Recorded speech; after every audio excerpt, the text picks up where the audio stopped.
Good morning. It is February 7th, 2021, and I am Lee Tolton, This is Joe Tolton. and we're the pastors of West Elkton Friends Meeting in West Elkton, Ohio. But because of the pandemic, we're doing a YouTube from our home in Richmond, Indiana, about 30 miles away.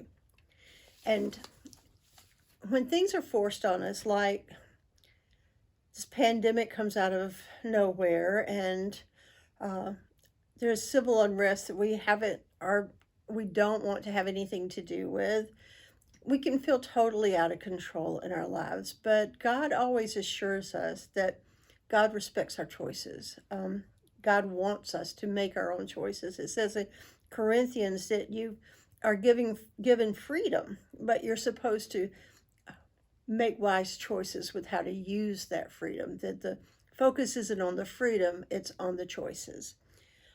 And this doesn't just start in the New Testament with Jesus the um, when the Israelites had left Egypt and they were about to go into to take their new land, go across the Jordan into what would be their new land or their old land revisited, and they were going to be moving into Canaan. And it says the last of Deuteronomy in the 30th chapter, they're there. And they have been in this wilderness for 40 years. The two persons who had been leading them are not going to go with them.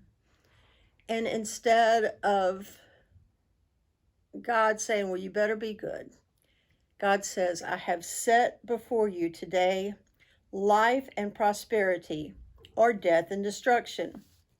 For I command you today to love the Lord your God, to walk in obedience to God, to keep the command, decrees, and laws. Then you will live and increase, and the Lord your God will bless you in the land that you are entering to possess. And this day I call the heavens and the earth as witnesses against you, that I have set before you life and death, blessings and curses. Choose life, so that you and your children may live and that you may love the Lord your God. Listen to God's voice, and he will give you and hold fast to God. For the Lord is your life, and he will give you many years in the land that he swore to give to your fathers, to Abraham, Isaac, and Jacob.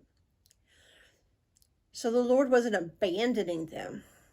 He was just reiterating that we have a choice.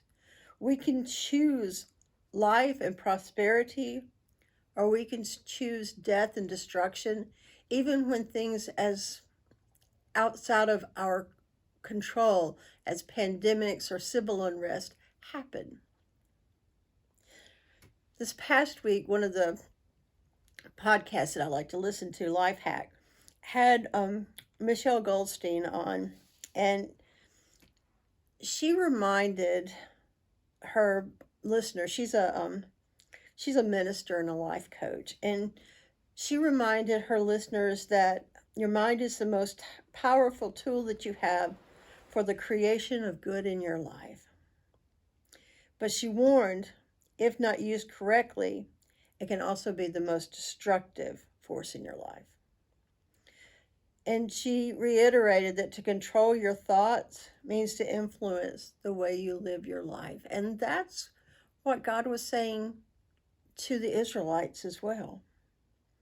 She says that the average person has 70,000 thoughts a day,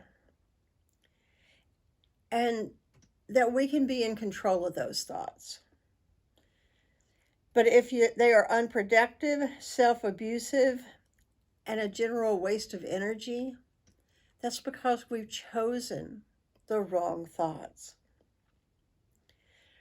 You can let your thoughts run amok, but why would you? Is your mind your thoughts? Isn't it a time to take your power back? Isn't it a time to take control? And she wasn't being sarcastic. She was reiterating that God has set before us life and prosperity, or death and destruction. It's up to us how we see it. We can see somebody forcing us to wear a mask, or we can see a way of loving the people around us. We can do things that are hurtful to others, or we can choose to do things that are going to encourage and empower others. We say when someone's talking like this about choosing our thoughts, well, we're just going to stop and sing Kumbaya and it's all going to be just fine again. And while that is a sarcastic remark, Kumbaya is come by here, Lord, come by here. And we don't take enough time to recognize God in our moments. We don't take enough responsibility to say, show me your presence here, Lord, Kumbaya. And maybe if we did that, we could get along a little better, or we can not spread these diseases all over the place. The American Psychological Association says if you experience any of the following, you're supposed to go get help.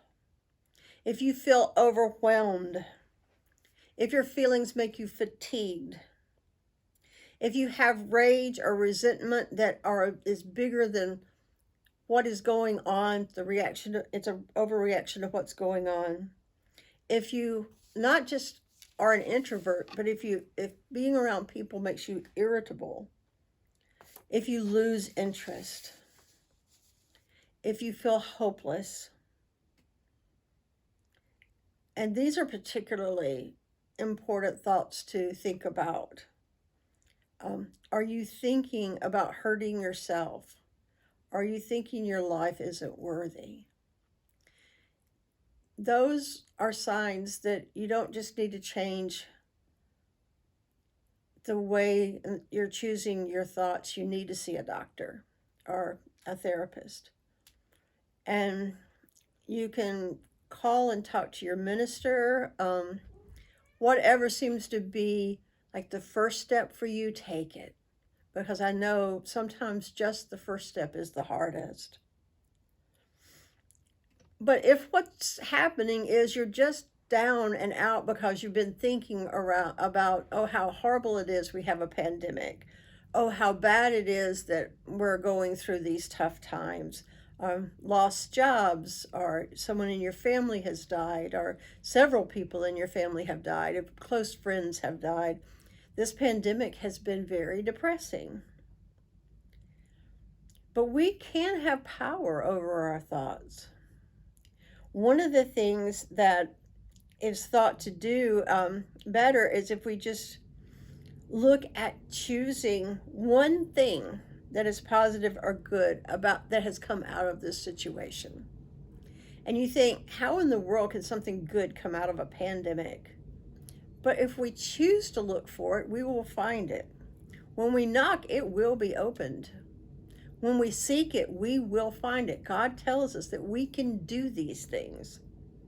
So we have to look for the opportunity that arises in a situation.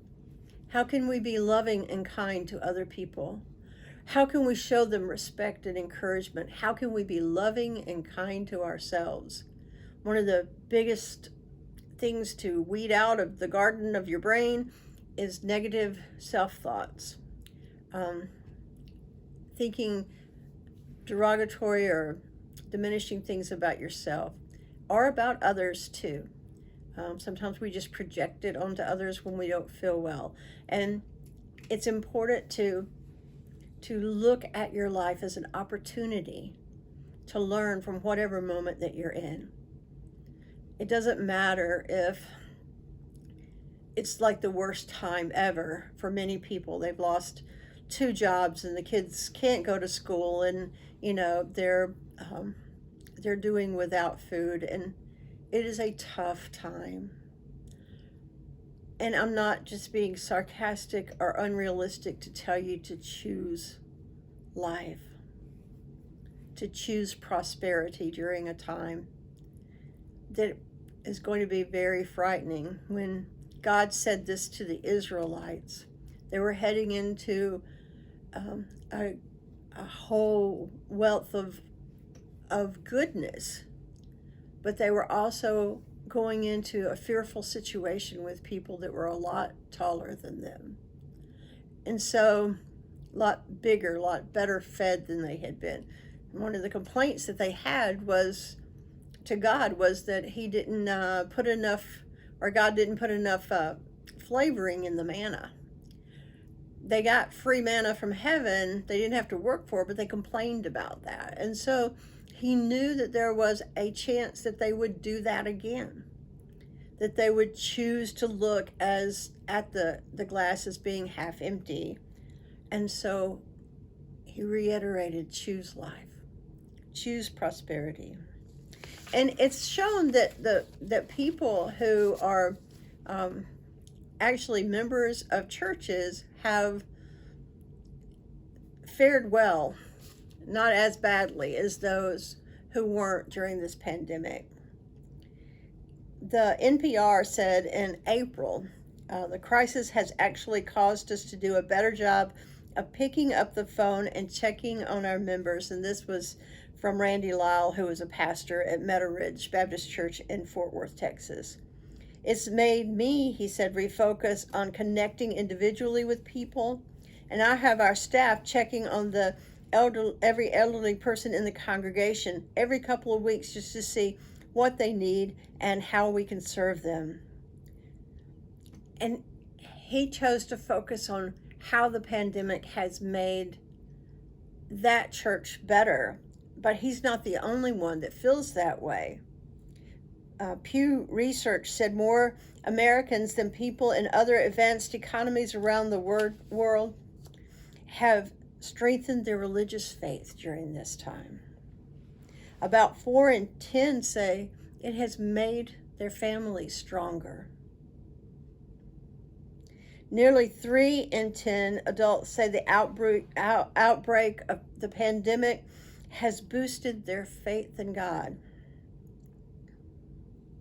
And while many of us are getting vaccines, they still tell us that we can't shake hands or sing songs. The CDC says when we start getting back together, even when we've had the vaccine. So it's going to be a really important thing that we choose to be praiseworthy with one another, to be faithful with one another, to look in on one another. It's a clear and cold day outside, and I can choose to be imagining that it's spring, or I can choose to be looking at the beautiful sunshine today, or I can focus on the ice outside. That's totally up to me. I like to focus on things like warm socks or flannel or how good a blanket feels. Hugs are wonderful during this time for your family members. You know, there's things that we need to be doing and appreciating, things that we have, water, electricity, things along that line. And I've asked all of you to print out the church's directory. And I've got to update it because there have been a few changes. But the reason for this is to pray for each person every day, each person. And not see somebody as, well, they used to come here. No, they came, they participated, they're part of the church. We need to pray for them. And then we need to contact somebody within the church at least every few days. Somebody just pick up the phone and say, how are you doing? How's life? And be honest. If you're like, I'm really glad you called because this has been just a really sad day for me. It's good for us to be able to be there for each other and encourage one another. And another thing that helps with this is to be thankful and to be grateful and to find some way that we can be thankful for whatever it is. Right now, the heater just came on and I can hear it very loudly, and I could complain about the roar of a heater, or I can think, you know, this feels really good to have the heat coming out from under the couch. And it's just one of those things where you can choose which one you're going to do. And there's a American Heart Association encourages this behavior. Uh, that's right. You have less likelihood of having a heart attack if you're thankful, if you're grateful. And so they say that one of the things to do for a healthy heart is at the end of the day, there are 5 little things that you should do. And they say get a piece of paper and write down, what do you appreciate about your body today? What is something that your body has done that is because worthy, because these are our temples for our souls. So we need to celebrate. Yes, today, oh wow, that glass of water just tasted wonderful. I'm glad I have taste buds. It doesn't matter what you pick something and say to yourself, encouraging yourself, this is something good. The next thing it says, ask yourself, what nutritious snack or meal did you give yourself today? So you're thinking about what you're doing for you, and you're taking responsibility and accountability for your body. The third thing is to think of what activity, such as a walk or exercising at home or just being with one another, laughing is a great way of helping your body and helping the mood. It says, who do you look forward to connecting with? Who are these people that as soon as that pandemic is over, we're going to be showing up at their doors with a big hug? I have a list and I am so looking forward to that. Excuse me. But practicing gratitude can be easy and rewarding, and it can actually make you have more fun. Even when you're by yourself, or even when it's just you and your spouse, you don't get to see any of your kids, you've not gotten to get together for Christmas or Thanksgiving. Focus on how wonderful those relationships can be. What can you do to reach out or just hold them in prayer? It really helps us all, encourages us all to pray for one another. I went through a prayer class once, and they talked about how intercessory prayer hasn't been proven. And I'm like, no, intercessory prayer works. And one of the professors or leading theologian on it, John Shelby Spong, said, that doesn't work. But then he said that on a podcast, and the next week he had a stroke, and the first thing that people did was send out things, say, please pray for me. I've had friends that have argued with me about intercessory prayer ad nauseum. And when they get cancer or when somebody dies in their family, they call me and they say, please pray for me. We need to be praying for each and every person that is in our meeting, that is in our neighborhood, that works at our grocery store. We need to be praying for the medical staff that's hit with this every day. And jot down your joys. Sometimes when we say, what are your joys and concerns, we skip through the joys as just some trivial part of it to get to what we want prayed for. But we need to be joyful too. We need to be praising. I mean, it says to us in Philippians to think back on things that are praiseworthy. So reflect on what helps you to connect with God, or with this moment, or with that of God in another person, when you see that spark between you and that person. And it says, well, I have suggested that we all look at this in the American Psychological Association, the American Heart Association. They say to focus on the good in the moment, to think about one place that is safe and that relaxes you. are things that you can think of that are going well in your life, or maybe something good that's come out of having this time to center down. And list things that you enjoy, things that you're looking forward to when this pandemic is over, or even looking forward to in that day. And then the very end, 2 people that you love and who love you. And that's a lot of us. I know right now people can think, well, I don't feel very loved. There's unrest. There's a pandemic. I don't feel very loved. You're loved. Call one of us. Call your friends. Call your children. Reconnect with someone that you haven't heard from in a long time. Choose life. Choose prosperity. Have a good week.